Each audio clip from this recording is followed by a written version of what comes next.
손으로 모든 일을 손으로 이겨내고 죄의 유혹을 따르지 않게 나를 구원하신 영원한 그 사랑 그 신근에 날 붙드시네. 주어진 내 삶이 작게만 보여도 선하신 주 나를 이끄신 원에 중심을 보시는 주님만 따르네. 날 택하신 주만 의지해. 보이는 상황에 무너질지라도 예수 능력이 나를 붙드네. 보이지 않아도 주님만 따르네. 내 평생 주님을 노래. 우리 다시 한번 고백합시다. 주어진 내 삶이 주어진 내 삶이 작게만 보여도 선하신 주 나를 이끄신 번에 중심을 보시는 주님만 따르네. 날 택하신 주만 의지해. 보이는 상황에 무너질지라도 예수 능력이 나를 붙드네. 보이지 않아도 주님만 따르네. 내 평생 주님을 이 시간 함께 기도하며 나아갑시다. 주님, 선하신 주님의 나를 이끄심을 믿습니다. 내 평생에 예수의 능력을 의지하며 예수의 이름을 높이고. 오늘 우리에게 주시는 하나님의 말씀은 시편 40편 1절에서 5절까지 말씀입니다. 전도사님과 함께 봉독해 주시길 바랍니다. 내가 여호와를 기다리고 기다렸더니 귀를 기울이사 나의 부르짖음을 들으셨도다. 나를 기가 막힐 웅덩이와 수렁에서 끌어올리시고 내 발을 반석 위에 두사 내 걸음을 견고하게 하셨도다. 새 노래 곧 우리 하나님께 울릴 찬송을 내 입에 두셨으니 많은 사람이 보고 두려워하여 여호와를 의지하리로다. 여호와를 의지하고 교만한 자와 거짓에 치우치는 자를 돌아보지 아니하는 자는 복이 있도다. 여호와 나의 하나님이여, 주께서 행하신 기적이 많고 우리를 향하신 주의 생각도 많아 누구도 주와 견줄 수가 없나이다. 내가 널리 알려 말하고자 하나 너무 많아 그 수를 셀 수도 없나이다. 아멘. 할렐루야. 중고등부 친구들 안녕하세요. 조영훈 전도사입니다. 우리 친구들 중에는 택배로 물건을 받기 위해서 기다려본 경험이 있는 친구가 있나요? 전도사님은 약 몇 주 전에 새로 컴퓨터를 장만을 했습니다. 오랜만에 새로 산 컴퓨터는 딱 3일 만에 배송을 받을 수가 있게 되었는데, 전도사님 개인적으로는 그 3일이라는 시간이 5일 정도 되는 시간처럼 느껴졌던 것 같아요.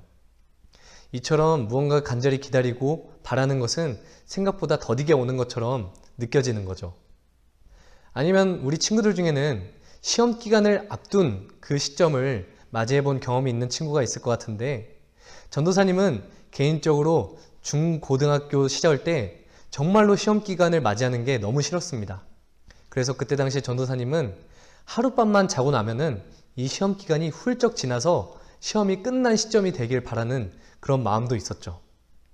이처럼 우리는 어떤 것을 간절히 원하는 경우 그것을 향한 그 기다리는 마음이 생각보다 시간이 가지 않고 빨리 왔으면 좋겠고, 그렇게 기다리는 마음이 있는가 하면은 우리가 원하지 않는 것에 대해서는 얼른 그것이 지나갔으면 좋겠고, 아니면 그것을 피하고 싶은 마음이 우리들 가운데 있는 것 같아요. 이처럼 우리는 명확하게 우리가 원하는 것과 원하지 않는 것에 대한 그런 기다리는 마음이 분명하게 갈리는 것을 볼 수가 있습니다.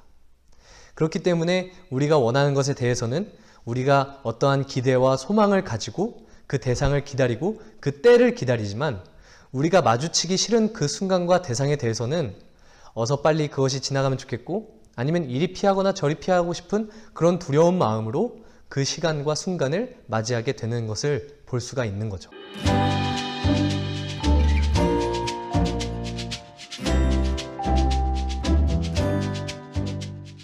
오늘 본문 말씀 시편 40편을 보면 다윗이 이스라엘의 왕으로 등극하던 그 시점에 쓰여진 기록이라고 많은 사람들이 추정하고 있는 것을 볼 수가 있어요. 다윗은 이스라엘의 왕이 되기 전까지 수많은 위협과 어려움의 시간을 보내게 되었습니다. 이건 마치 우리들이 마주치기 싫은 그 시험 기간을 앞두고 있는 것보다 더 큰 어려움의 상황에 다윗은 처해 있었던 것을 우리는 성경을 통해서 볼 수가 있죠. 약 10년이라는 시간 동안 다윗은 자신이 마주치기 싫은 원수와 대적들로부터 자신의 생명을 지키기 위해 도망치고 피하고, 그리고 심지어는 미친 사람인 것처럼 미친 척까지 하면서 그 10년이라는 시간을 보내게 되었어요. 이건 우리들이 초등학교, 중학교, 고등학교, 그리고 대학 입시의 그 경쟁 사회에 들어가기 이전까지 약 12년 동안 우리가 어렵고 힘든 시간을 보내는 것과 같은 약 10년이라는 시간을 다윗도 자신이 원하지 않는 그 어려움에 처해 있었던 것을 볼 수가 있는 거죠. 다윗이 이 어려움의 시간에 처할 수밖에 없었던 이유는 이스라엘이 블레셋과 싸우던 그 당시 블레셋의 거인 장수 골리앗을 죽이고 난 이후 수많은 이스라엘 사람들이 다윗을 칭찬하고 많은 사람들이 따르기 시작하자, 그때 당시에 이스라엘 왕이었던 사울 왕이 다윗을 시기하여서 다윗을 죽이려고 군사를 동원해서 쫓아다니니까 그로부터 죽음의 위협으로부터 도망쳤던 것이 바로 다윗의 10년의 삶이었습니다. 우리들도 어쩌면 이와 같이 우리가 원하지 않는 그런 상황과 환경에 처해 있는 것을 볼 수가 있어요. 우리는 원하지 않는 그런 시험의 문제에 날마다 놓여 있고, 또 친구들과 시험 성적으로 인해서 경쟁하기 싫은데 친구들과 할 수밖에 없는 그 경쟁 구조, 그리고 친구들 사이에 생기는 갈등, 또 부모님과 우리 형제 자매들 사이에서 생기는 그런 갈등들, 이런 수많은 문제들을 우리는 갖기를 원치 않지만, 그런 시간을 보내기 싫지만 어쩔 수 없이 경험하고 또 그 시간을 마주치게 되는 것처럼, 다윗도 이러한 자신이 원하지 않는 죽음의 상황과 위협의 순간에 놓여 있던 것을 우리는 함께 살펴볼 수가 있습니다. 사실 우리들 중에 어느 누가 어려움에 처하면서 살고 싶겠어요. 하지만 다윗은 그 10년이라는 시간 동안 자신이 생각도 하지 않았고 바라지도 않은 그러한 위협과 어려움의 상황에서 10년이라는 세월 동안 그 인생을 살아가게 됩니다. 다윗은 심지어 자신이 왕이 되려고 했던 사람도 아니에요. 마음에 어떤 포부가 있고 야망이 있어서 왕이 되려고 했던 것도 아니고, 이스라엘의 초대 왕이었던 사울 왕을 대적하고 싶은 마음도 없었습니다. 그저 다윗은 이스라엘의 베들레헴이라는 동네에 어느 평범한 가정에 8형제 중 막내 아들로 태어나서 그 당시에 누구나 일상적으로 하면서 살았던 양치기 생활을 하며 그렇게 소소하게 일상을 살던 한 어린 소년이었어요. 한 가지 다른 특징이 있었다면 다윗은 신실하게 하나님을 예배하며 살았다는 게 특징이었죠. 그러던 어느 날 하나님께서 다윗을 지목하셔서 이 아이는 왕이 될 아이다 라고 택하시고 지목하시고 기름을 부으시자, 다윗은 자신이 전혀 생각하지도 못했던 삶을 살게 되고, 그 생각하지도 못했던 삶에서 자신이 원하지도 않고 피하고 싶고 정말로 두려운 그런 어려움의 상황에 처하게 되는 것이었어요. 그런데 이러한 위협의 어려운 순간은 다윗에게만 찾아오는 것이 아닙니다. 바로 여러분과 전도사님의 삶 가운데에도 충분히 이러한 위협과 어려움이 찾아올 수가 있다는 거예요. 바로 우리가 마주치기 싫어했던 그 시험 기간처럼 말이죠. 비단 다윗이 처해 있던 자신의 목숨을 위협받는 그러한 수준의 위협의 상황은 찾아오지 않을지 몰라도, 우리가 감당하기 버겁고 우리 스스로가 해결하기 어려운 그러한 시험 문제 같은 상황이 우리의 삶에 매 순간 찾아오고 있다는 것을 우리가 돌아보기를 바랍니다. 어쩌면 그러한 시험의 순간을 이전에 살았던 친구가 있을 거예요. 아니면 현재 그런 시간을 보내고 있는 친구도 있을 거고, 이 앞으로의 시간에 우리는 그러한 어려운 시간을 마주하며 살아가고 있는지도 모릅니다. 그래서 우리는 이러한 두려움과 위협의 순간을 우리가 스스로 마주치게 될 때 우리는 굉장히 많은 스트레스를 받아요. 그래서 스스로를 비관하고요, 스스로를 낙담시키는 그런 지경에 이르게 됩니다. 나는 왜 이렇게 공부를 못할까? 왜 이렇게 시험 문제는 어려울까? 왜 이렇게 시험 성적이 좋지 못할까? 그로 인해서 왜 부모님과 나 사이에 갈등이 생기고 가정 안에서 불화가 생길까? 그리고 왜 입시 경쟁은 이렇게 치열해서 왜 친구들 사이에 이러한 냉랭하고 차가운 그런 관계와 분위기를 만들 수밖에 없는 걸까? 이렇게 우리의 자신의 스스로 이해되지 않는 그런 문제들이 우리의 삶에는 굉장히 많을지 모릅니다. 그런데 다윗은요, 오늘 본문에서 보는 것과 같이 자신이 그토록 10년이라는 시간 동안 자신의 목숨이 위협을 받는 그 모든 순간에 밤낮을 걸으면서 도망쳐야만 했던 그 지나온 순간들을 되돌아보면서 그 마음에 품었던 단 한 가지의 믿음의 고백을 하면서 오늘 본문을 이어가고 있습니다. 바로 1절의 고백인데요. 내가 기다리고 기다렸더니 여호와께서 나의 부르짖음에 귀를 기울이사 내게 응답하셨도다. 아멘.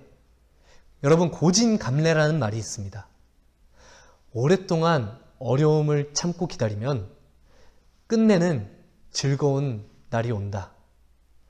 그런 말을 우리가 같이 되새기기 원합니다.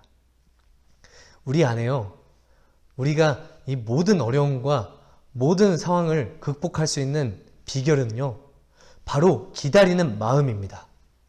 바로 기다림입니다.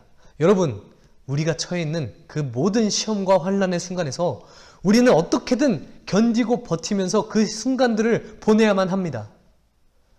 그런데요, 사람들이 말하는 것처럼 이 또한 지나갈 거야, 시간이 약이야 라는 그런 마음가짐으로 그저 그렇게 시간이 흘러가기를 기다리는 것은 정답이 아닙니다. 바로 우리는요, 우리가 믿고 의지하는 바 우리 주 하나님을 간절히 기다리면서 그 모든 순간들을 보내야만 해요. 그러면 우리가 놓인 그 현실에 기가 막힌 웅덩이와 수렁과 같은 그 상황에서 우리를 건져내시고 우리가 이전에 걸을 수 없었던 그 발걸음을 반석 위로 올려놓으셔서 우리가 이전에 살지 못한 그 믿음의 삶을, 그 믿음의 발걸음을 한 걸음 한 걸음 견고하게 하실 수 있는 분이 바로 우리 하나님이세요. 우리는 많은 부분에서 우리는 고통을 받으며 살아갑니다. 우리는 스트레스를 받고요, 우리는 어려움에 처해서 살아가요. 하지만 그런 모든 순간을 우리가 스스로 그 삶을 부정하고 그 삶을 원망하며 사는 것은 계속해서 반복되는 불행의 연속일 뿐입니다. 여러분, 요셉은요, 애굽의 노예로 끌려갔습니다. 욥은요, 자신이 원하지 않는 그런 온갖 재앙과 저주를 온몸으로 받으면서 그 삶을 살았어요. 그리고 엘리야는요, 바알과 아세라 선지자들을 850명이나 처단했습니다. 하지만 이세벨 여왕의 그 살인의 위협을 피해서 광야로 쫓겨나는 도망치는 신세가 되었어요. 그리고 로뎀나무 아래에서 하나님께 차라리 자기의 자신을 죽여달라고 고백하며 기도합니다. 그리고 우리 주 예수님께서는 십자가에 달리셔서 최후의 한 말씀을 그렇게 말씀하십니다. 어찌하여 나를 버리셨나이까? 여러분, 우리가 원하지 않는 상황들, 그런 어려움과 위협의 순간을 우리 안은 마주하게 될 때 우리는 어떻게 그 상황들을 계속해서 마주하고 또 이겨낼 수가 있을지 우리가 함께 고민해 보길 원합니다. 바로 우리가 이 상황을 이겨낼 수 있는 방법은요, 우리의 마음 간절히 하나님을 예배하면서 기다리는 거예요. 우리가 계속해서 지금 주일 예배가 회복되고 있습니다. 우리의 일상생활이 점차 정상 궤도로 진입하고 있어요. 학교도 개학했고요, 우리의 일상생활이 다시 예전처럼 돌아가고 있어요. 그렇다면 이 시기에, 이 어쩌면은 새로운 어려움과 시험이 우리 앞에 봉착한 이때에 우리는 이전과 다른 새로운 마음으로 거듭나야만 합니다. 바로 간절한 예배의 마음으로, 하나님을 간절히 예배하는 다윗과 같은 그 예배자의 마음으로 우리의 일상과 우리가 매주 드리는 그 주일의 예배, 우리의 모든 삶의 예배, 24시간 365일이 하나님만 간절히 예배하고 간절히 기도하며 하나님을 기다리는 그런 삶을 우리가 살아갈 때 하나님께서 우리의 입술에서 찬송이 넘쳐나게 하실 거고요. 우리가 수많은 사람들에게 하나님의 살아계심을 증거하기에도 부족함이 없는 그런 삶으로 우리를 인도해내실 거라고요. 그때 우리의 믿음이 이전과는 다른 믿음으로 새로운 믿음의 사람으로 거듭나는 것을 우리가 다 함께 경험하게 되고 다 함께 고백하게 될 줄을 믿습니다.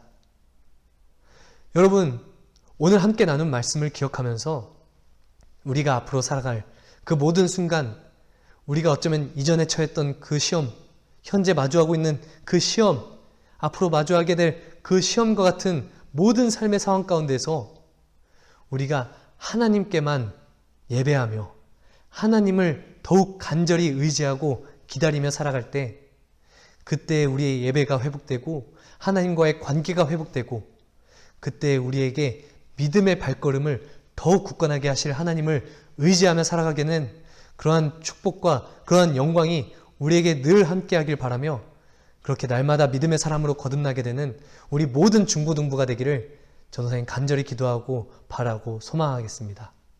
이 시간 함께 기도하고 말씀 마치도록 하겠습니다. 살아계신 하나님 아버지 감사합니다. 우리가 하나님만을 만나기를 갈망하며 살아가길 원합니다. 다윗은 하나님을 따르기를 간절히 원했고 그 모든 생명의 위협을 받는 순간에도 밤낮을 거르지 않고 하나님께 계속해서 기다리며 그 부르짖음에 응답하실 때까지 기다리던 그 다윗을 통해서 우리에게 믿음의 도전을 허락해 주신 주님, 우리들도 그와 같은 기다림으로 아버지를 예배하며 살게 하여 주시옵소서. 그때 우리의 예배가 회복되게 하시고 우리의 믿음이 날로 더욱더 반석 위에 견고하게 되어서 하나님을 날마다 찬양하게 하시고 하나님을 증거하며 살아갈 수 있는 우리 모든 중고등부가 될 수 있도록 주님 인도하여 주시옵소서. 그렇게 해주실 영광의 주님을 찬양합니다. 살아계신 예수님 이름으로 기도드립니다. 아멘. 오늘의 영상예배 광고입니다. 첫 번째 광고, 지난주 5월 24일 주일 오후에 대광교회 담임 목사님이셨던 유광신 목사님께서 원로 목사님으로 취임하셨어요. 그리고 뒤를 이어 조광희 목사님께서 새로운 담임 목사님으로 부임하셨습니다. 우리 중고등부도 함께 기억하며 새로운 변화를 기도로 준비하길 바랍니다. 두 번째 광고, 5월에도 교회가 봄. 지난 5월 한 달 동안 대광교회 중고등부 예배의 회복과 공동체의 회복을 위해 한 달간의 예배를 드리며 모였는데요. 이후 6월부터 새롭게 맞이하게 될 하나님이 준비하신 여름, 이 주제로 진행될 중고등부의 6월의 행사에 모두 다 함께 참여하시길 바랍니다. 하나님이 준비하신 여름, 많은 참여 바랍니다. 세 번째 광고, 영상예배 마지막 부분에 말씀 퀴즈가 준비되어 있습니다. 말씀 퀴즈에 참여하시고 상품도 받으시길 바라요. 오늘의 말씀 퀴즈입니다. 다음 보기 중 하나님이 내 발을 어디 위에 두사 걸음을 견고하게 하셨나요? 1번 맷돌, 2번 꽃길, 3번 반석, 4번 대로. 정답을 아는 친구들은 각 반 선생님이나 부장 선생님 또는 전도사님께 개인톡이나 문자 메시지로 정답을 보내주세요. 정답에 참여한 친구들에게는 선물을 드리도록 하겠습니다. 하늘에 계신 우리 아버지여, 이름이 거룩히 여김을 받으시오며 나라에 임하옵시며 뜻이 하늘에서 이룬 것 같이 땅에서도 이루어지이다. 오늘날 우리에게 일용할 양식을 주옵시고 우리가 우리에게 죄 지은 자를 사하여 준 것 같이 우리 죄를 사하여 주옵시고 우리를 시험에 들게 하지 마옵시고 다만 악에서 구하옵소서. 대개 나라와 권세와 영광이 아버지께 영원히 있사옵나이다. 아멘.